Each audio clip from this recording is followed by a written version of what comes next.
And what's going on, everybody? It's been a little bit, but welcome back to episode 186 of the Designated Players Podcast. MLS playoffs are around the corner, which means that certain teams are out. And it's time for us to take a look back at what went wrong for those teams. Today, we're going to start with the Eastern Conference and look at what went wrong for Toronto FC, for Inter Miami, and for DC United in the 2023 season to cause them to miss the playoffs. On Wednesday's episode, we're going to go and look at the Western Conference teams that are already out, the Colorado Rapids, LA Galaxy, and Austin FC. We're going to analyze at least two or three things for each team that stand out as kind of a red flag as to why they missed the playoffs this year. Maybe we'll talk a little bit about how they can fix it, but I think mainly we're just going to focus on what went wrong and leave the fixing it to you guys in the comments on the social medias, letting us know what you think they can do to fix some of these things. We last put an episode out almost a week and a half ago now. Feels like nearly 2 weeks. It's Yeah, been a nearly while. 2 weeks. Yeah, because we've been all traveling and working and stuff. So that's life. We're not professional. We don't get paid to do this. So calm down. But we are back, Connor. How 13 of are you listening. Yeah, Connor. Hey, we got 26 last episode. Calm down, Connor. How you doing, buddy? I'm doing good. I'm doing good. Yeah, I'm just taking a quick look here at some of our YouTube views where we are really popping off, if I do say so myself. Do you say so? We've lost a couple of subscribers because we haven't been posting. I also haven't been making YouTube shorts. But yeah, we're getting 10 to 20 views on the clips there, so we're doing all right. End of the day, we're having some fun, and that's all that matters. Yep, definitely. I would say, do you want to jump right into it? But we know we can't do that. No, we can't do that. We got to figure out How dare you even suggest saying Yeah, that? we got to figure out what scarf you're rocking. I'll let you go first because I'm nice. All right. Well, uh, believe it or not, I actually had options for this episode, but I think I've done the Miami scarf enough that I'm gonna bring out the good old Maple Leaf Toronto FC. The scarf that for some reason is like printed upside down on one side. So if I show it like this and then just turn it around to the other side, oh, look at that. Toronto's upside down. I love that.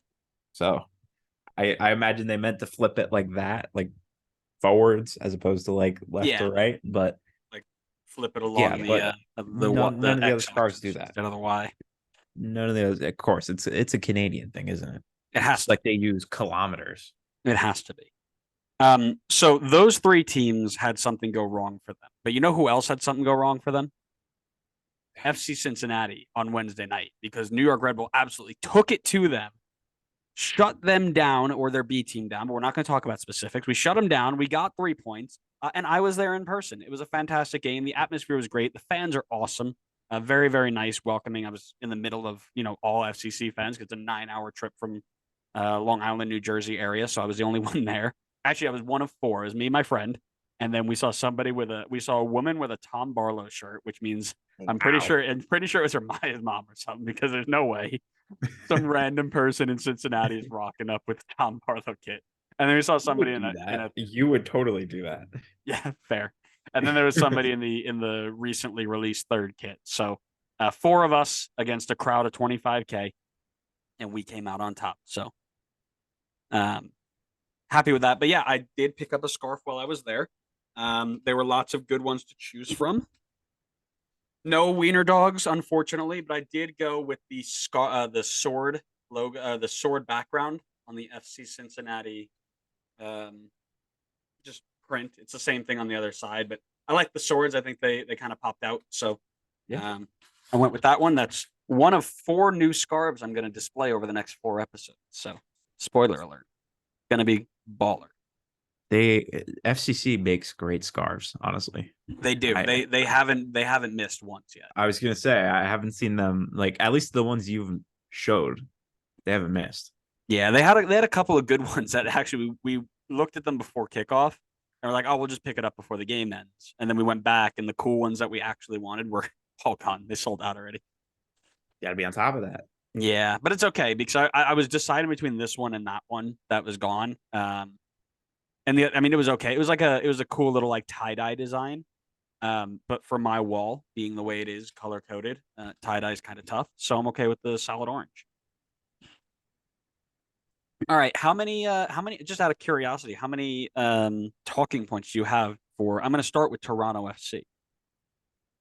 I have 3 for Toronto FC. I do as well. All right, so Well, that is what you requested, so I did 3 as requested. we'll go one and one, and if we overlap, we'll just kind of build off of it. But a little background on Toronto FC, and we're going to talk about what went wrong in 2023. Toronto FC entered this year with high hopes, high enough to the point where a certain DP Pod co-host convinced me to take them from bottom of the East, where I had them, to above the playoff line because, and I quote, "How can you not look at this team?" Which is annoying because somebody in this call knew how bad they would be, but had no choice but to give in to the constant peer pressure from the evil co-host on the other side of the screen. Ignoring all that, let's go back and take a look exactly what went wrong for TFC. Connor, I'm also waiting for an apology for ruining my prediction that way. No, I think that's hilarious, and you gave into the peer pressure way too easy. So I'm gonna that's on you. I'm gonna clip that and post it and show that I was talked out of it. Well, you Um, still did it. So yeah. what are you gonna say at the end of the day? What I'm gonna say is what I said from day one is that this roster was constructed to lose. And that's my first talking point. From minute one, I was on record saying that this team's roster build was awful. You start the year with 3 center mids, the youngest of which was, I believe, 31, maybe 32. I believe the quote that I had was, "How can you expect a team to be successful when you want to run Michael Bradley out for 3,000 minutes?" Does that ring a bell to you, Connor? I see you smiling. It sounds like it's all coming back to you now. Is that right? You did indeed say that. I distinctly remember you saying that. That's right. And the answer, of course, is you can't. You cannot run a season with what they ended up doing, bringing in a 4th center mid, but he didn't have a ton of experience. He was sub 30, and he had minimal center back depth, and we're heavily reliant on Italian DPs, who we're going to talk about later on anyway. Either way, the roster was like 2 injuries away from being dead in the water, and that's exactly what happened. And that's actually my second talking point. But the first point I want to talk about is that roster construction. 3 center mids in a team that plays with 3 center mids. You had zero depth there until you went in and brought in a couple of other players from your second team, and you made one trade for Cervania, but they didn't do enough in the midfield to run that system. They had like 2 or 3 center backs on roster, again, old, run down, looking for an excuse basically to say, "Oh, we couldn't do it," because the second that they had 1 or 2 injuries, that thing was over. They only had 1 or 2 strikers. They got rid of Jimenez, who I thought was great. Um, Sent him to Dallas, who he didn't do as well, but um, relied on Diamande, who didn't play at all. The roster build in a salary capped system was really and that's my first talking point. That is the first step of how this team failed.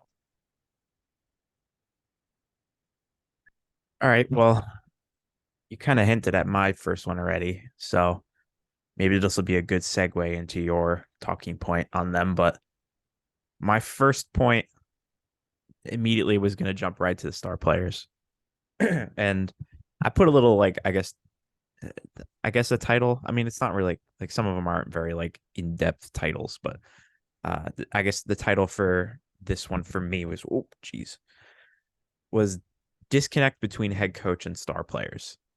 And I feel like it was very clear early on this year that the star players, that being Bernadeschi and Signe, were not on the same page as Bob Bradley.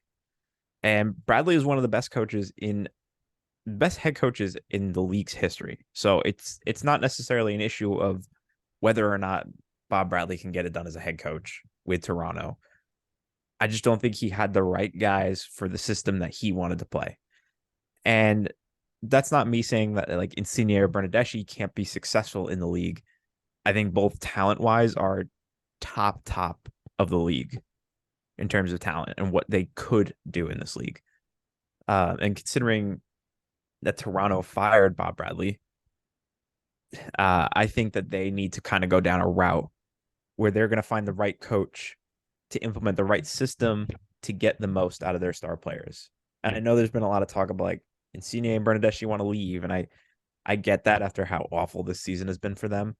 But if you get them to stay, go find a coach that's going to back a system that works well with them.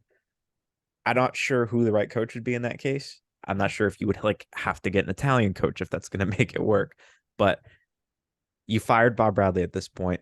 You got to back the star players then and fill the rest of the holes in the team in the offseason, which kind of is a talking point that I have a little bit later on. But that's going to be my first point where it went wrong. I think there was just Bradley, Insigne, and Bernadeschi were just not on the same page, and it just they needed to be because that was the only way it was going to work. Yeah. So I mean, they're not getting an Italian coach now, right? John Herdman at the helm. Oh, right. Forgot about that. Yep. That'll be interesting. I've read that Insigne is already going to take a pay cut to get out and go to Lazio. I think is going to be where he ends up. But here's my section on that, and I'll jump past my second section. Is prima donna DPs, because that's what they were.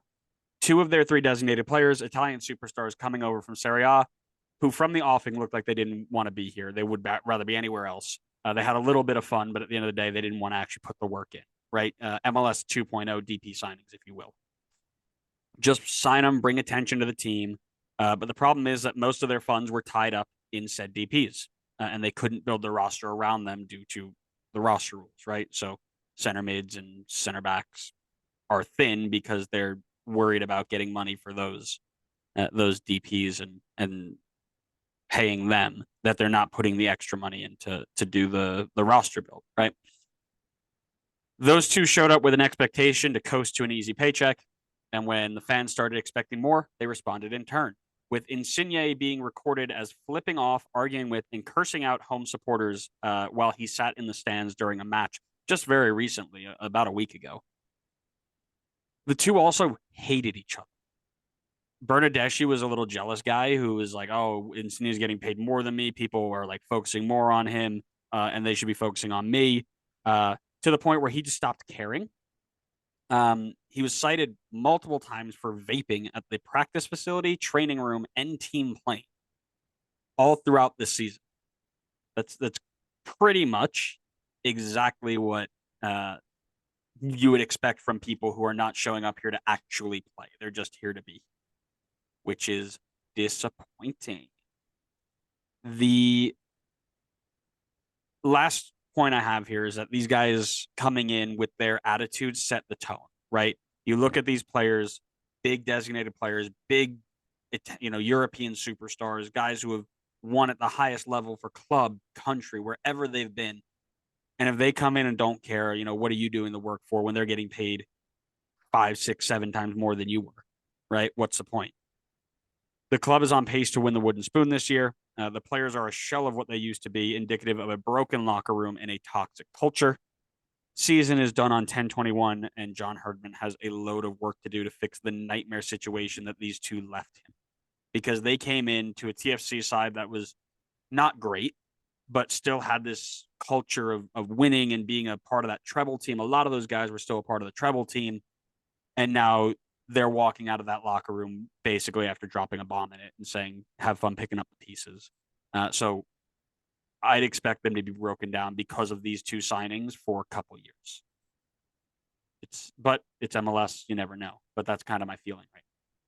That's why I mean, maybe I'm missing context, but that's why I don't really like that it almost felt like they were sticking with Bernadeschi and Insigne when they got rid of Bob Bradley. Like, I think it was pretty clear early on in the season that Bernadeschi and Insigne were out of here. Like, they were 1 foot out the door already. I don't understand why you don't keep Bob Bradley, wash your hands with the Italian experiment at the end of the season, and then just let him build let him start over again. Like, clearly he can build a team. We saw him do it with LAFC. Why not give him a shot to do it in Toronto? I mean, we know he could be successful in modern day MLS even.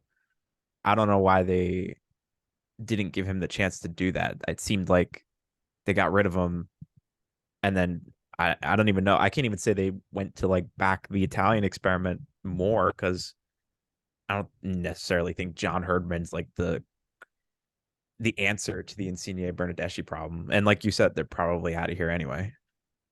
Yeah, and I think the main reason there is that he lost the locker room. Right, people thought that Michael Bradley and Bob Bradley were too close. They thought that there was favoritism, I guess you could say.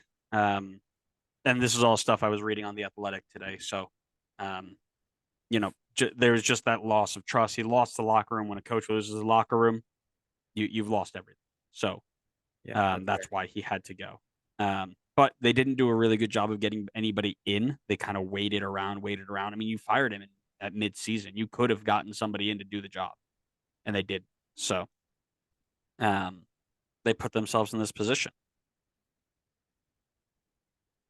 Sure. You got a Yeah, I'll second point?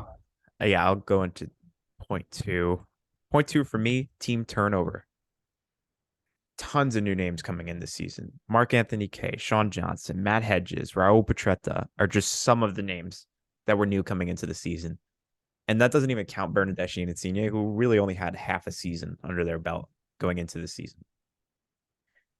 And I don't think it's impossible for a team to still be successful with tons of turnover. Not that this is necessarily turnover, but new a bunch of new guys learn how to play with each other. Look at St. Louis 2023. It's a completely brand new team. They all clicked super well, and they're soaring to the top of the Western Conference right now. So it's not impossible to bring in a bunch of new guys and have it click, but it definitely doesn't make things. It definitely makes things a lot tougher, and I think that was the case here with Toronto as well.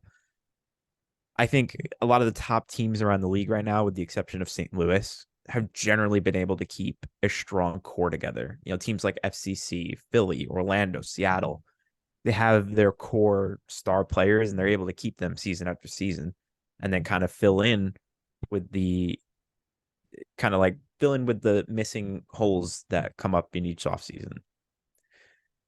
Uh,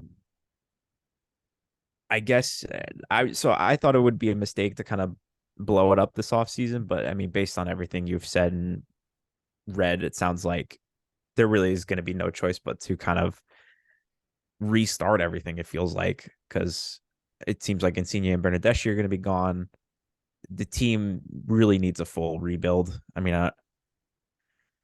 I just don't see a direction for the team at the moment, like a good direction for the team. So I think they need to just kind of evaluate everything in the offseason. And I kind of hope they don't just try to go all win now and just try to turn things around like a complete 180. I hope they kind of like take their time and build it up a little bit slower. I also wanted to mention, I guess it's not really turnover, but a little bit of like turnover in just the lineups every game. I mean, rotationally within the squad they had, it seems like they were switching up lineups all the time. And I think it showed in the fact that only two players this season are going to finish with 2,000 minutes played. Everybody else was below 2,000 minutes. Seemed like just tons of guys were getting game time constantly throughout the year. And I guess that makes sense when you're kind of already done for the season. You're just going to test out people and see if, is there anybody that we can bring into the next year where we're trying to rebuild everything. But certainly didn't help their chances in winning games. That I'll say. Yeah, I think that's totally a fair point. Um, but what I'll tell you is that I think a bigger point, and it's something I kind of alluded to earlier, is the amount of injuries they had this year. Their poor roster construction is what it is. But I told you they were two injuries away from being dead in the water. They had players who I think I've highlighted 8 players right now who were out for any given reason for more than at least 5 games. And I'm missing a couple here, but we talked about their center back depth being skinny. They have no center mids if people go down, and then their strikers being meh, right? Sean Johnson missed the last 10 games of the season with a broken hand. Sigurd Rosted missed 8 games. Insigne missed 7 games. Osorio missed 10. Michael Bradley missed 20. Anderson Coelho, a basically a second team center mid, missed 10 games. Matt Hedges missed 7 before he was shipped out. Shane O'Neill missed 9. Victor Vasquez missed 21.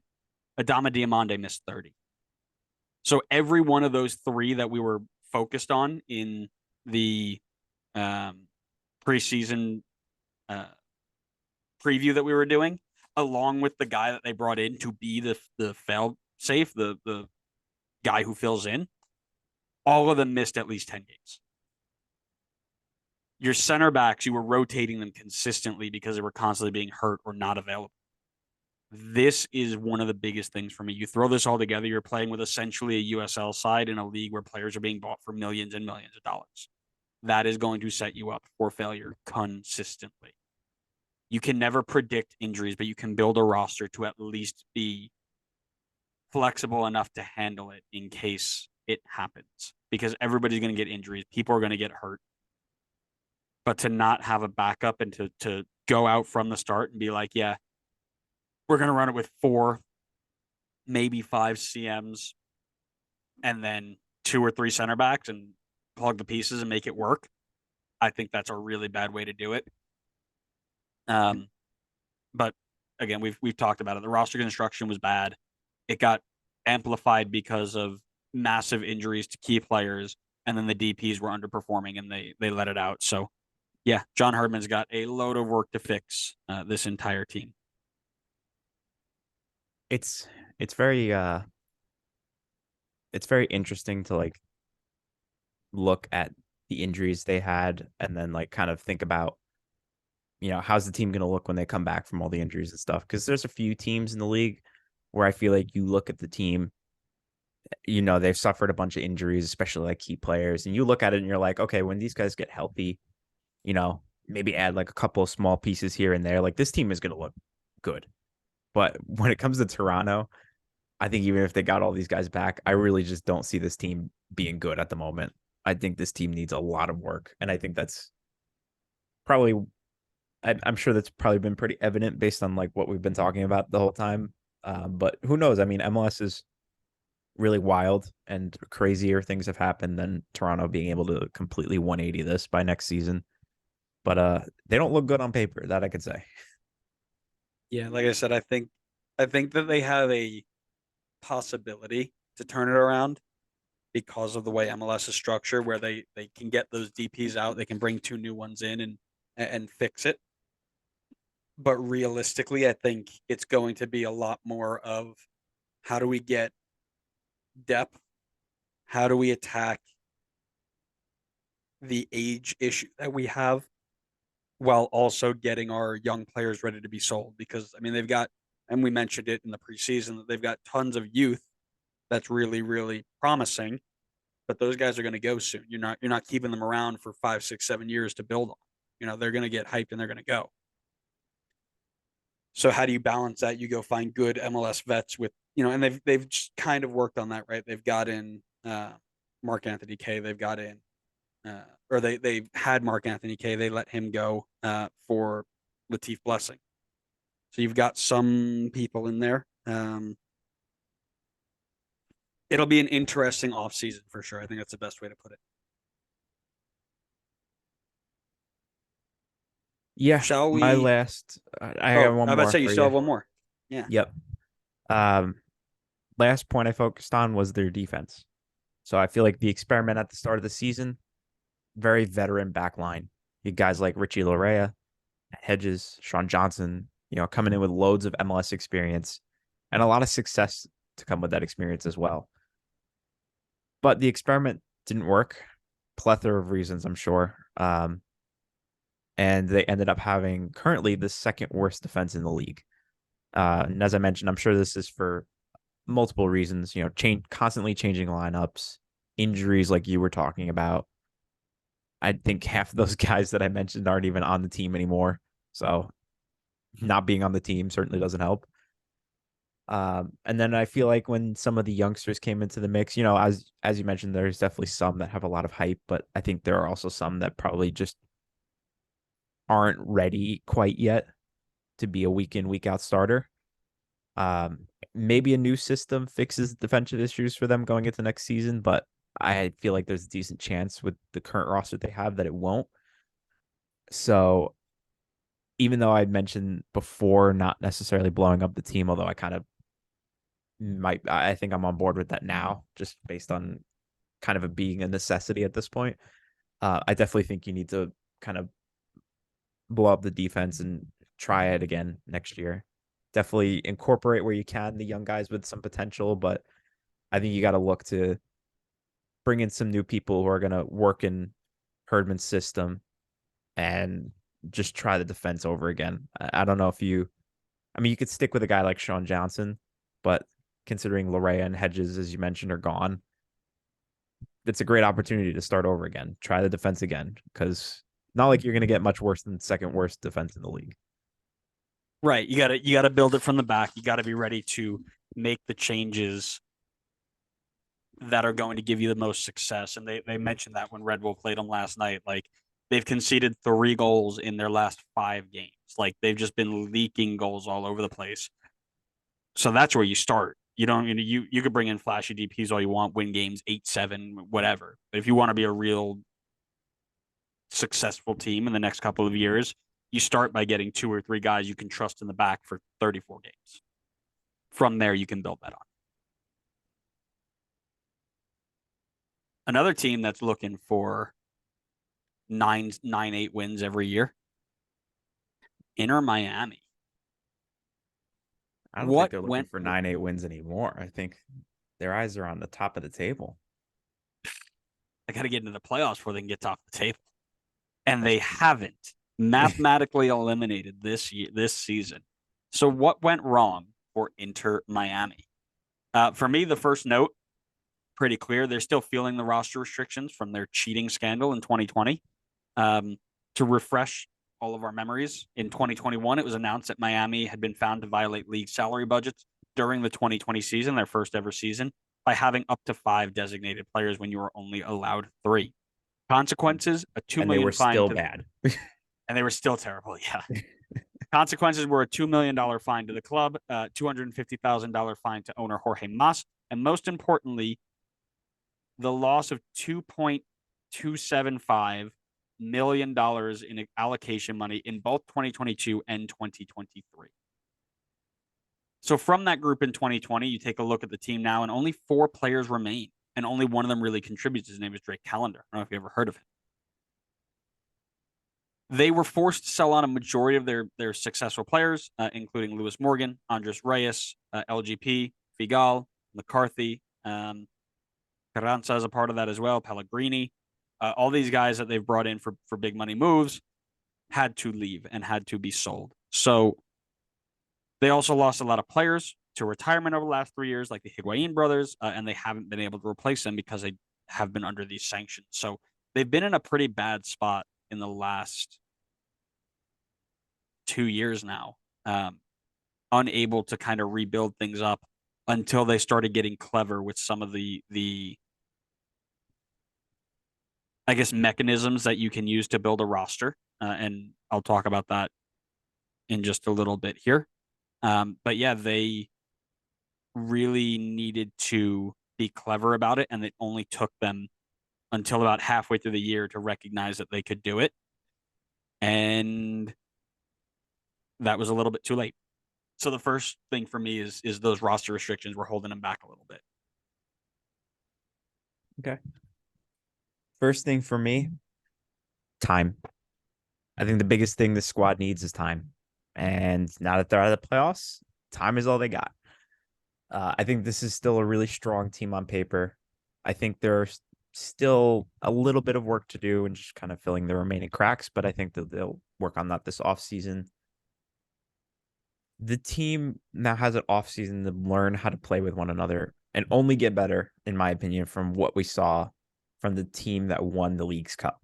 So if I'm a Miami fan, I'm not stressed about missing the playoffs. I think that majority of it was solely on a product of the pre-Messi times and just how bad Miami were at the start of the season.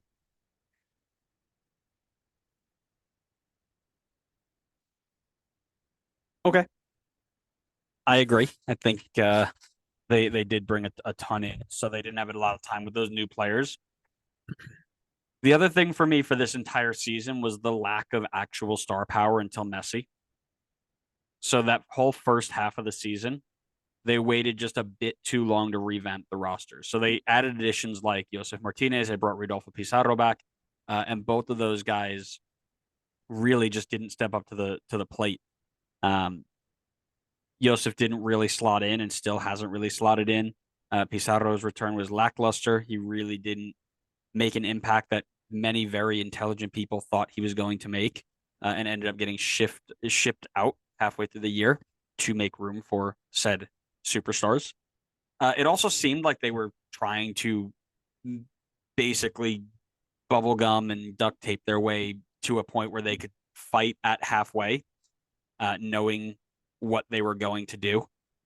Obviously, they brought in a bunch of players, but the biggest thing they did was the first half of 2023.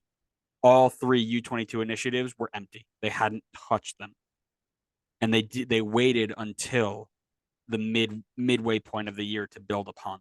And I think if you fill those properly in the first year with some of these players that you've brought in already, you're in a better spot when the Messi Alba Busquets come in. But I think they just waited a bit too long to do it.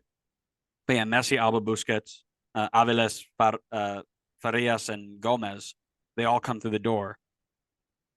The question was they were going to be revamped. Their talent was great. The defense was getting stronger. Drake Callender was showing up in big games. Did they have enough time to make the run? And the answer, of course, no. It was a little bit too late, mainly due to the brutally poor start from Miami. Um, Thanks in no small part to the last point I'm going to make, and I'm going to leave it on a cliffhanger. But yeah, Ooh, my cliffhanger. big one, my big one is that they just didn't have those big hitting players, and the big hitting players that they did have underperformed um, when asked, so they didn't get the job done. So, what I'm wondering a little bit, maybe you'll have some insight on it. Do you think any of the guys that they brought in U22 wise came or made the decision to come after they had heard the news about Messi coming? Yes, 100%. Or if not, it was, hey man, we want you to come play for us, and we know that you're going to be, you're going to be wanting to go to Europe or whatever, but we're like 95% sure Lionel Messi's going to be here and you'll never get a chance to play with him again. So you can take the chance and stay for a year. If he doesn't show up, then you just, we'll sell you on. Or you can stick around and play with Messi for 2 years if he does come. So what do you want to do? So That's easy. maybe that's why they waited on the U22s then, so they can kind of dangle that and have it as leverage and be like, "Hey, you want to play with the greatest player of all time? Come play with us." Oh no, for sure. And that's what I was mentioning is like it seemed like they were waiting to make the moves that they did. They were waiting for just one big swoop. Mm-hmm. Um, and Athletic did a really good way of describing how it was all legal and how they did it properly. And um, so in one big fell swoop, they got it all done. But yeah, you couldn't go and be like, oh yeah, we're gonna fill these U. I mean, I think you still could have filled the U22 slots or the U23 slots or the U22 initiatives before Messi came in with that same thing. Like, hey, we're already working on getting Messi here. It's at that point maybe it's 65% there. This is your last chance to play with the greatest player of all time. Like, join us or stay for a year and we'll work on getting you out after. But yeah, so definitely was planned to be poor at the start of the year, long term, right? All right, I'll go on to my point two. Point two for me is depth. So between the window of League's Cup victory to playoff elimination, I feel like Miami was struck by the injury in the Messi era. Uh,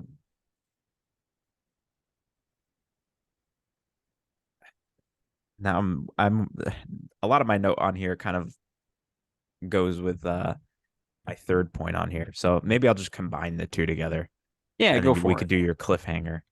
Uh, but I think there were a lot of injuries as well that definitely hurt the depth in the team. Um, some injuries came pre-Messi era, some came during the Messi era, and then there's Messi himself who was hurt, which is obviously a massive blow. I mean, having the goat out injured is obviously going to it's going to leave a massive Messi shaped hole in the team that is just not going to be able to be replaced no matter what depth you have on the team. I think the current roster has good depth in a lot of positions, but it didn't feel like the guys stepped up their game when Messi was out and he wasn't commanding loads of attention from the defense. Like you had mentioned, you have so much depth in the attacking spot. I mean, you have Messi, you have Campagna, Josef Martinez, and like you had mentioned, like Josef just never really got it going and still really hasn't got it going. I mean, I don't think we were expecting Josef to hit like his Atlanta levels again, but I think we expected a little bit more out of him. And I thought he was starting to look that way when Messi was in the team. And then once Messi got hurt, I feel like he kind of went back to the pre-Messi level of play that he was bringing to the table. So I think there are good players in the team and good depth, but I think that they didn't really like hit the levels that you would expect them to hit when Messi was out injured and not on the field. And kind of segueing into my last point, I definitely think Miami was hit pretty hard with some injuries this season. Maybe it's not necessarily in the sheer number of injuries like Toronto had, but I think they just had a lot of key injuries, like Messi getting hurt for that period after the Leagues Cup, which really hurt their run for the playoffs. Because I think if Messi's healthy, they're in the playoffs. I think he has that much influence on the team. I mean, we saw it in the Leagues Cup that it was a completely different team when he's out there. And a lot of people may have forget or weren't following the league at the point when this happened, but Gregory at the start of the season getting hurt is a massive blow for them. He's one of the best defensive mids in the league. And I will be very interested to see how they incorporate him with Biscuits now in the team. I don't know if they managed to get them both in there or if maybe Gregory might be on his way out. But if he is, I would like for Atlanta to take a flyer on that one. Would love to see Gregory on the team, just saying. But enough with that segue. Or sorry, tangent.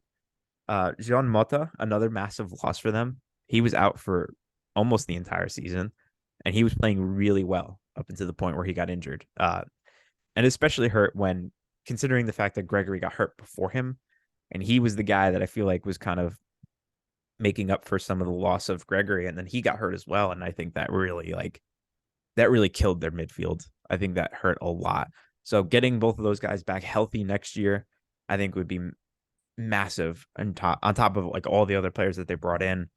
A couple of other guys that were also hurt, Franco Negri, Quarantine John, also a couple of other names that were injured during the season will only help the team when they get healthy. And I think the only solution for this, it's an obvious one, but it's time. They just need time to heal and then kind of get incorporated back into the team. And luckily, as discussed before, all they have is time right now. 4 months until their next game after this. Well, Yeah. depending on when they kick off for CCL. So they got time to gel, time to get healthy. I think the team is it's there for the taking. Like this team is built to be dominant in this league. We'll see if they can do it though. I think the one thing that hasn't really been talked about is how underwhelming their coach was at the beginning of this year. Phil Neville, from the start of taking over in April 2021, was just meh. He won 38 of 90 games since being appointed, missed the playoffs in his first year, trickled into the sixth seed in 2022, and then finished his tenure in 2023 with 6 wins out of 15 before losing to Red Bull, because Red Bull are just career killers. It was Jose Mourinho at Chelsea and Phil Neville at Inter Miami. Just go in, lose to us, and never play again, never coach again. Now, how much of his firing was him and how much of it was, hey, we know Messi's coming in and we need somebody who's going to be more free-flowing to allow him to play? We may never know, right? But after his first losing streak saw him shut out in 5 of 6 games in 2023, the belief in the coach to create a desired attacking output that Messi's impending arrival definitely warranted it couldn't have been high. It was time to make a switch. He could not get a two-headed monster of Leo and Josef, who Leo Campagna was doing magnificent work with Higuain. Josef, one of the best attacking players in league history, couldn't get them to work. Pizarro, a very creative attacking midfielder, could not figure out how to get them all involved. He could not find the answer to an attack that had the pieces to get it done. Because of that, they sat behind the eight ball very early into the year and were digging themselves out ever since. Messi made an impact along with all his buddies and pals, but once he went down with injury, it simply wasn't enough. You know, they started off poor because their coach couldn't figure out how to get all those pieces. You mentioned all the different pieces they had to play together in a short amount of time. They need more time to figure it out, of course, but he couldn't figure it out. Miami next year, though, look out. Oh yeah. It's gonna No, be Leagues Cup every game. it's gonna be fun. It's gonna be a good time. Oh, dude, if Messi stays healthy, they're gonna be the best team in the league to watch. Yeah. For me, like I said, the roster restrictions hurt them from the start. They waited a little bit too long to change their roster with the expectation Messi was going to arrive, and their coach wasn't fit to do the job. So those three things caused Miami's failure in 2023 for me. Good stuff. Are we on I the guess DC then? I guess my question is though, what went wrong for DC United? And I'll let you So go first since I finished up. if you have ball knowledge like me, then you would have known at the start of the season that it wasn't going to work out for DC United, like I had predicted. I don't even remember what our predictions are. We have to I go don't back remember and do where I them. predicted them, but I know you were high on them, and I was not. And there was a lot of debate about that at the start of the season. But safe to say, at least I was right on that one. I will give you Toronto, but I was right on DC. Oh, you're so tough. um, First thing for me, team turnover. Same thing as Toronto. Unbelievable amount of players that they brought in this season. I mean, just to name a few: Ruan, Mohana G's, Mateus Click, Pedro Santos, Tyler Miller. I mean, the list can go on and on. They brought in so many players in the offseason. It was always going to be tough to get those guys to learn to play with one another. I know a lot of those guys have MLS experience, and that's great. It's a good thing to bring to the table. That doesn't necessarily mean that they know how to play with one another, though. And I think that had to have affected them in some ways. Um, a lot of these guys that I mentioned too had significant minutes in the season. It's not like a lot of guys were brought in and were just kind of like third options off the bench or something. Like a lot of these guys were, relatively consistent starters. A couple of guys were probably like first name off the bench. So it was a lot of team turnover, and I don't think the team necessarily had. I mean, I don't know how much time necessarily you would need to give to a team before you could say that team turnover is not really affecting them anymore. But even if you give it like a couple months, I mean, DC is literally on the cusp, just missed the playoffs. So, if team cohesion for an extra month could have made the difference between them getting in the playoffs and not getting in the playoffs. So, I think bringing in all those new players probably had some effect to them. Man, it's like you were reading my notes. I've got a couple extra points on the player personnel front, but I had lots of new faces, not enough time to gel, and outside distractions. So I'll just go through my notes here really quick. According to Transfer Market, 32 players in the door since the start of last season. Jeez. That's very, very difficult for any coach or team to navigate, right? You're always trying to figure out your best 11, who to play when. That leads to player issues, happiness, form, a whole bunch of work that's a nightmare for a coaching staff to deal with.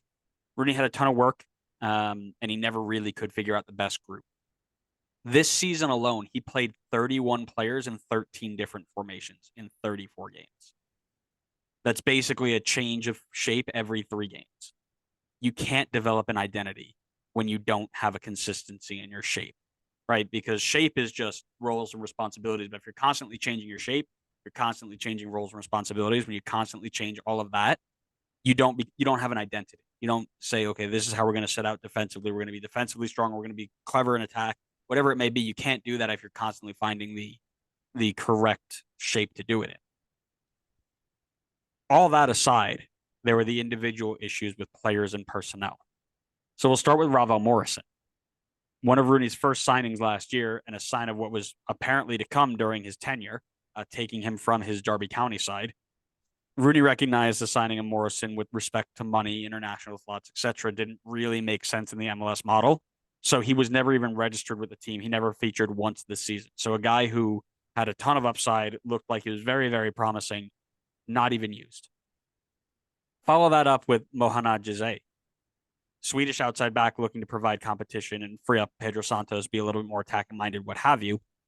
On a trip back to Sweden, he gets twice accused of assault and is arrested before he can even come back to the States. He misses half the season dealing with that before he rejoins the group. 2 weeks later, he's ruled out for the year with an ankle surgery, an ankle injury needing surgery. Follow that up with the controversy surrounding their trainer, who was seen making what is quoted as a discriminatory hand gesture in a team photo back in July. Backlash follows that, and they have to fire the trainer. More outside issues that they can't focus on football because they're dealing with other things around them. Finally, we get to the big one that we all remember is Taxi Fontes. Last season, he was accused of making racist remarks towards an Inter Miami player, but because there was no proof, he was never actually punished for it, and he continued to play for DC. Later in July of this year, it's reported that Taxi Fontes and teammate Nigel Robertha had to be separated both on the field and in the locker room after a physical altercation caused by Roberta's accusation that Taxi had once again used a discriminatory phrase towards him, a racist phrase towards him. They were both put on administrative leave, paid administrative leave, and eventually Taxi, one of the club's best attacking options, had his contract correctly terminated. All of this stuff has nothing to do with what's going on the field. When you're trying to focus on being a successful team, all of this stuff is terrible. This is some of the stuff as a part of a coaching staff that I'm on now. We're like, guys, do not bring any outside stuff in here because we're trying to focus on this. If we have to focus on this, we can't get ourselves into successful positions because we're worried about dealing with everything else. And DC had a ton of it this year, and it put them off from the start. Those are great points. Honestly, I didn't even know about some of those until you had mentioned it. So that's why I know ball, and you're just along for the ride, my friend. You do your research. I do not. I'd never deny you do your research. That's right, baby. But it's a very good point to bring up. I will go into my next two are again related, so I will cover both of mine in one here. Our favorite conversation. It is the great old year of 2023. We are in MLS. Are we in MLS 4.0 or 5.0 at this point? 4.0. 4.0. Okay. We are in MLS 4.0. How are we not using all of our designated player spots? How are we not using all of our designated player spots? DC, according to Wikipedia, where did they go? Have two designated players currently on the roster. Christian Benteke and Mateus Click. Fine. I'm all good with that. You have another spot. I believe. Oh, wait. It might have been Taxi. Okay. That makes it was. It was Taxi. Yep. Okay.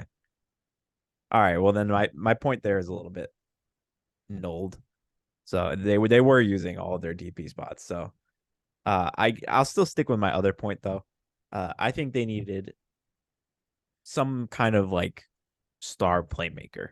I think in MLS 4.0, you definitely need to make sure you hit on your stars. This isn't like a situation where it's like MLS 2.0 and you could try and just bring in big name old DPs and sometimes it works. And I don't think it works like that anymore. I think you need to hit on your star players.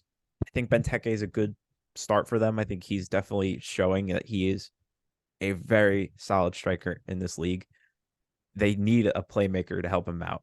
Maybe somebody like, I don't know, Lucia Costa. Man, I wonder what he would look like in a DC uniform, huh? Guess we'll never know. But I think they need someone like toxic. that. You're so toxic.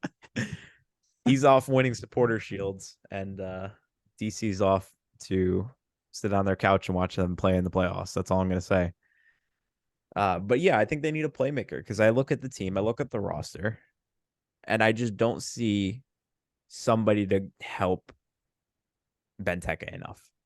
And maybe that could have been Ravel Morrison. Maybe that could have been his role, but at the end of the day, you didn't get him. You didn't get him registered, so you can't really take that into account. So I feel like there just wasn't that guy to go and just play make and be that attacking midfielder that is electric and is in the MVP conversation at the end of the year. And I think that would be game changing for this DC team because I think they have really good pieces elsewhere in the team. I think they have a solid, uh, I guess TAM core. I'll call it. I guess.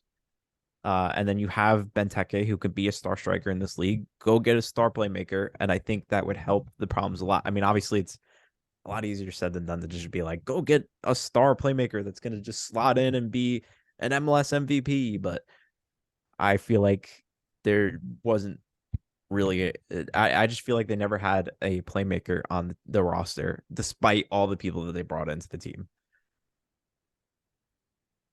Yeah, and I said the roster build was interesting, and again, I think Rooney took it over a team, and I didn't do this part of my research. I apologize, but he took over a team that, if I remember correctly, was defensively really poor. Right, I think we can remember old DC teams just leaking goals consistently, and I think his first goal was fix that. This year, they've only conceded 49 goals, and actually that builds onto my next point. So they've only conceded 49 goals. That's less than a Montreal side that's pushing for a playoff spot, and less than Chicago and Charlotte, who are also pushing for playoff spots. So the defense wasn't the issue, but as you mentioned, you solidify your team in the back, you give up something going forward. And when you give up something going forward, that means you need to be really, really clean in the back. And one of the issues that they had was with their goalkeepers this year. Tyler Miller and Alex Bono split time in 2023. Miller having 25 appearances to Bono's 15. And I mentioned DC only conceded 49 goals, which is less than Atlanta, who's already in the playoffs, and then those teams that I mentioned. The manner in which they conceded those 49 goals was brutal. I mean, multiple times, I'm sure you remember that you could see a clip of a DC United goalkeeper, whether it be Miller or Bono, playing out in no man's land, trying to perform sweeper keeper actions and swinging and missing at a ball or being rounded by a striker for an easy tap in. Encouraged by the coach. I mean, they came out multiple times and said, this is how Rooney came out and said, this is how I want my goalkeepers to play. I want them to be aggressive off their line. I want them to try to clean things up. It's going to lead to mistakes. We know that, but that's how I'm asking them to play. It's tough to get momentum when you concede easy goals. As a player, I remember this. As a goalkeeper, I remember this, that we'd be in games against tough teams and I'd let a soft goal in and everybody's heads drop because like, up, we did all this work. We're fighting, fighting, fighting. And now, you know, we've just given up that soft goal. What's the point? Right. You combo that with then hearing your coach saying, yeah, this is how I want us to play. We might make some mistakes, but that's okay. This is what I want to do. It can be hard to trust the coach. It can be hard to give your all. It can be just kind of demoralizing to a group as a whole. So I think that kind of stems from a lot of some of their issues, not a lot of them, but some of them where they gave up soft goals in games where they shouldn't have been giving up those goals, and now the team is, I'm going to use the term demoralized. I think that's the best way to put it because you're looking at them again. They're pushing, they're fighting with these clubs that are above them, teams that they might not necessarily be be be a part of, be on the same level as, and they're trying to compete with them, and then you go for 60 minutes 0-0. Maybe you get yourself a goal against this team and you're feeling good, and then your goalkeeper comes out in a no man's land, gets rounded, and now all that work is gone. It can be tough, and that over the course of a season is tough to deal with, right? Because now your players are not giving everything they can at every given moment. I heard you combined your 2 points, so can I go on to my third? Well, right before you do that, Okay. are you curious at all where the two DC keepers ranked in our favorite goalkeeping stat.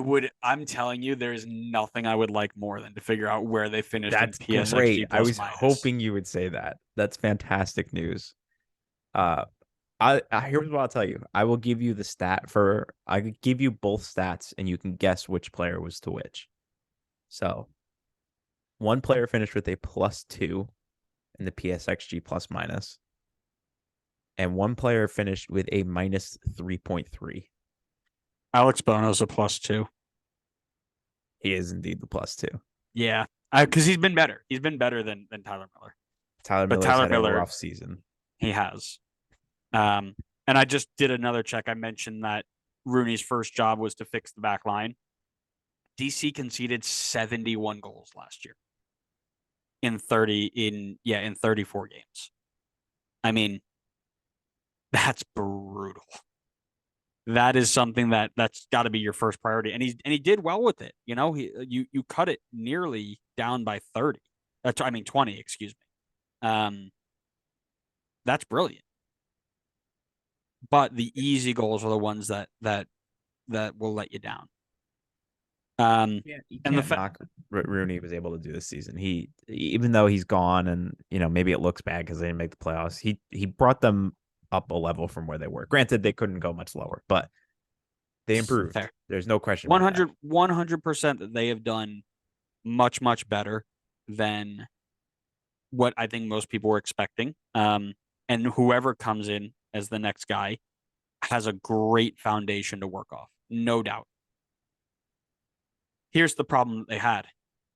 They had a run in to the end of the season with 6 games or 5 home games in 6 matches, and they couldn't get it done. DC had the fate of their season in their hands with these 5 home games in 6 against opponents that they could handle. A Chicago team that's currently in 11th, a San Jose side that's been poor on the road, 2 wins on the road, dismal RBNY side that couldn't score goals to save their life, especially on the road. They had 15 available home points. 9 probably would have done the job to get them in.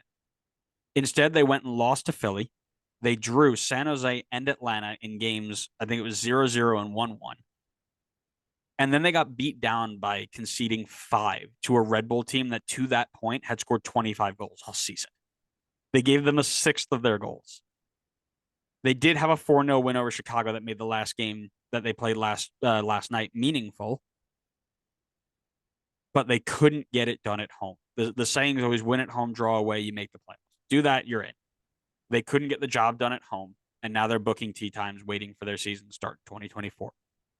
That is where I believe they need to start off next year. Is they've got their defense fixed. They've got the pieces that they need to figure it out. Now they need to be able to close or finish out games at home.